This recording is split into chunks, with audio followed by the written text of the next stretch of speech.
রূপপুর পারমাণবিক প্রকল্পে অর্থ আত্মসাতের অভিযোগ অস্বীকার করেছেন ক্ষমতাচ্যুত প্রধানমন্ত্রী শেখ হাসিনার পুত্র ও উপদেষ্টা সজীব ওয়াজেদ জয়।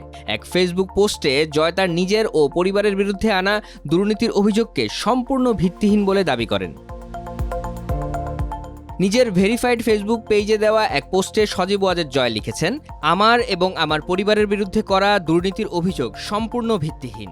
আমরা কখনোই কোনো সরকারি প্রকল্পে জড়িত ছিলাম না বা এর থেকে অর্থ উপার্জন করিনি। ফেসবুক পোস্টে সজীব ওয়াজেদ জয় আরও লিখেছেন, আমি যুক্তরাষ্ট্রে ৩০ বছর ধরে বসবাস করছি এবং আমার খালা ও খালাতো বোনরা যুক্তরাজ্যে প্রায় একই সময় ধরে বসবাস করছে।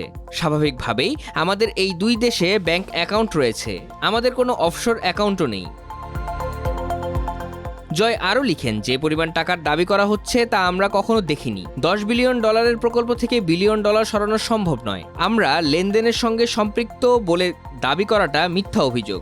আমি দুর্নীতি দমন কমিশনকে চ্যালেঞ্জ করছি এই তথাকথিত লেনদেন প্রকাশ করতে এবং প্রমাণ করতে যে আমরা এসব অনিয়মে জড়িত।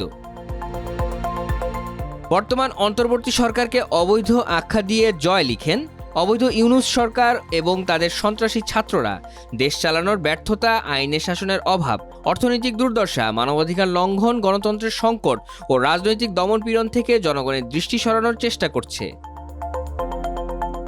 সম্প্রতি সাবেক প্রধানমন্ত্রী শেখ হাসিনা, তার ছেলে সজীব ওয়াজেদ জয় ও তার ভাগ্নি টিউলিপ সিদ্দিক রূপপুর পারমাণবিক বিদ্যুৎ প্রকল্প থেকে $500 কোটি আত্মসাৎ করেছেন এমন অভিযোগের তদন্ত শুরু করেছে দুর্নীতি দমন কমিশন দুদক।